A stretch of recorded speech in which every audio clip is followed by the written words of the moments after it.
Alhamdulillahi Rabbil Alamin, wa la aqibatu lil muttaqin wa la udwana illa lil zalimin. Wassalatu wassalamu ala Muhammad ibn Abdullah al-mabuth rahmatan lil alamin wa ala alihi wa sahbihi wa man istanna bi sunnatihi ila yawmiddin. Allahun azza wa jalla falenderojm, prej tij falë dhe ndihmë kërkojm. Salavatet dhe selamet ja dërgojmë Muhammedit sallallahu alaihi wasallam, familjes së tij të ndershme, shokëve të tij fisnik dhe gjithë pasuesve të rrugës së tij deri në ditën e gjykimit. Vazhdojmë me përmendjen e tërbijeve dhe rregullave që kanë të bëjnë me veshmbathjen e një muslimani, që pamja e tij të jetë konform shariatit, që pamja e tij të jetë e mirë dhe e bukur dhe e dashur tek Allahu azza wa jall, duke u munduar që në këtë formë të hikim mëkateve dhe gjunaheve që ka mundësi që besimtari të realizojë gjatë veshmbathjes së tij. Dhe sot përmendim meselen e cila ka të bëjë me mantillat e grave, e cila ka të bëjë me mantillat e grave, mesele të rëndësishme, të nevojshme, që duhet të ketë parasysh çdo burr, çdo domaçin i cili në mbikëqyrjen e tij e ka bashortën e tij, se çfarë mantilli dhe çfarë mbulese jemi duke u ble grave tona. Dhe se edhe pse mantilli dhe mbulesa e ka emrin të tillë, nëse ju mungojnë disa kushte të cilët janë të përmendura në din, atëherë ai mantill nuk e ka emrin mantill. Ajo mbulesë nuk është mbulesë. Dhe se ka mangësi të cilët duhet t'i korrigjojmë, të cilët duhet t'i përmirësojmë, që mbulesa tjetë tamamin e mbules ashtu si ka hije. Ashtu si ka hije. Kushti i parë që përmendet të mbulesa dhe që e theksojnë me akcent të veçantë dietarët, është që mbulesa të mos jetë provokative, të mos ketë ngjyra, të cilët ngjyra tërheqin pamjen e gruas. Ndërsa ngjyra e mbulesës në shariat nuk është e definuar dhe nuk është e precizuar. Nuk ka ngjyrë të posaçme e cila duhet me thonë se është kështu më u vesh. Nuk mundesh me thonë se sunet është vetëm ngjyra e zezë. Nuk mundesh me thonë se sunet është me vesh vetëm ngjyrën e kaltërt, apo ngjyrën e kaft, brown, apo ngjyrën teget dhe kështu me radhë. Por se themi çdo ngjyrë e cila nuk bjen në sy, e cila nuk është tërheqëse, e cila largon pamjen, ajo ngjyrë është më e preferueshmja, më e mira. Edhe atë mënyrë e cakton do të thotë vendi, e cakton tradita, e cakton do të thotë mendimi i njerëzve që e shohin se filan ngjyrja nuk është tërheqëse për syrin e njeriut. Ndërsa veshja e ngjyrës apo mantillit dhe mbulesës që është tërheqëse, ajo në qoftë mbulesa edhe e gjonë, edhe e madhe, edhe e gjatë dhe kështu me radhë, nëse është me ngjyra të cilët janë tërheqëse, atëherë themi kjo mbulesë ka mangësi. Kjo mbulesë është noksan. Dhe gruaja e ka haram dhe gjuna që me vesh këtë mbulesë. Sikur se me vesh mantill i cili është i verdh dhe i vizdueshëm me xixa, me lule, të cilët tërheqin pamjen e njerëzve dhe gjithë e shohin atë mantill kur kalon aty pari. Sepse Allahu azza wa jalla ashtu e ka çndis mbulesën që të jetë mbulesë për gruan dhe të mos i bëj fitne meshkujve dhe burrave të tjerë. Ajo që është e veçantë të theksohet tek mbulesat, se mbulesat është haram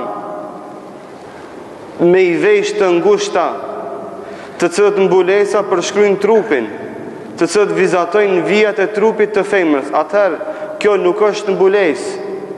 Mundesh mi thonë fustan, mundesh mi thonë diçka tjetër, ama mbulesë nuk është kjo.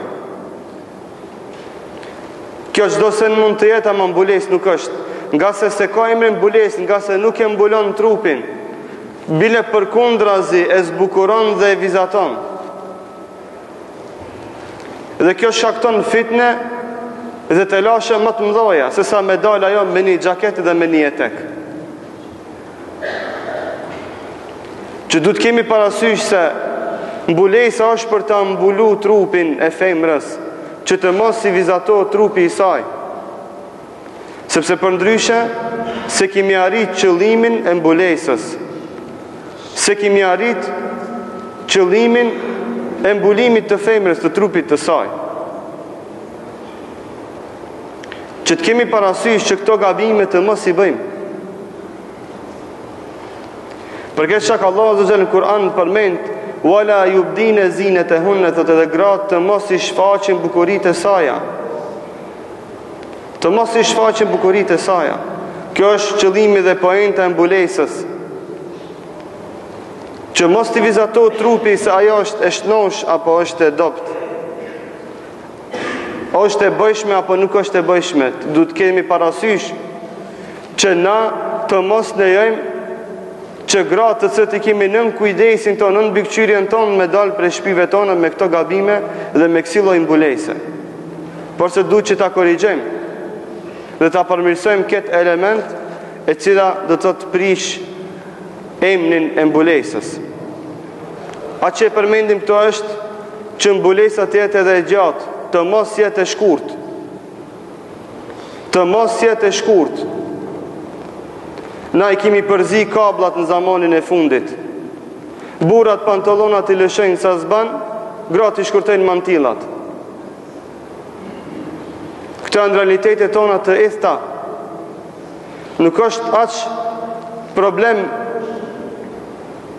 që kjo mu theksu dhe mu definu njëre për gjithmonë. Që na të idim kufin të mbulesës, derisa një gruje vjen tek pejgamberi sallallahu alaihi wasallam dhe e pyet pejgamberin sallallahu alaihi wasallam, thotë ja Rasulullah, sa ta lëshoj mantillin? I thot, shloje një plom, lëshoj mantillin tënd një plom.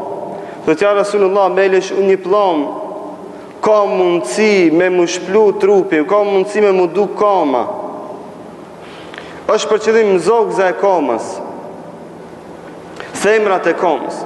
Para mendoni çfarë kujdesi të veçantë për mbulesën e tyre bëjnë sahabiket, gratë e sahabëve.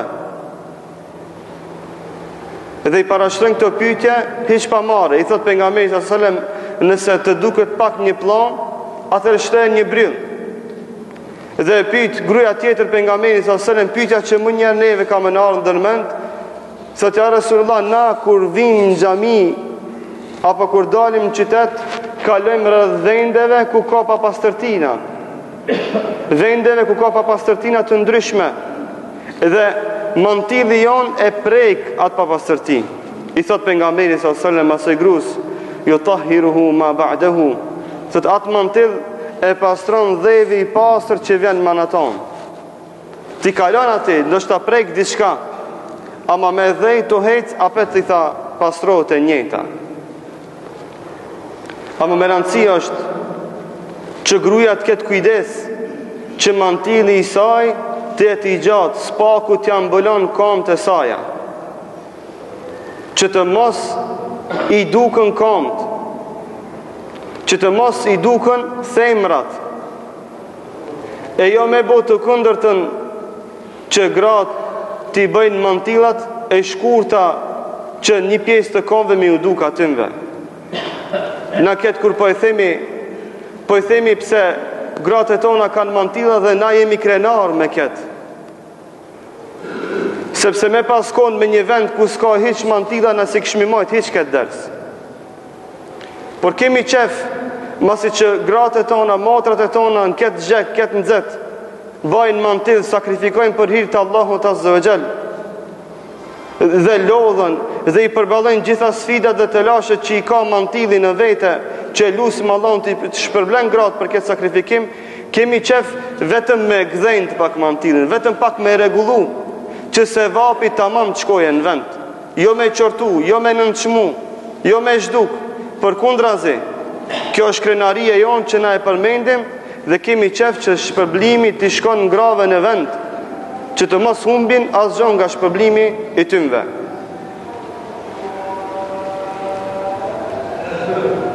Atë që du me përmend për në fund me fjalë të shkurta është që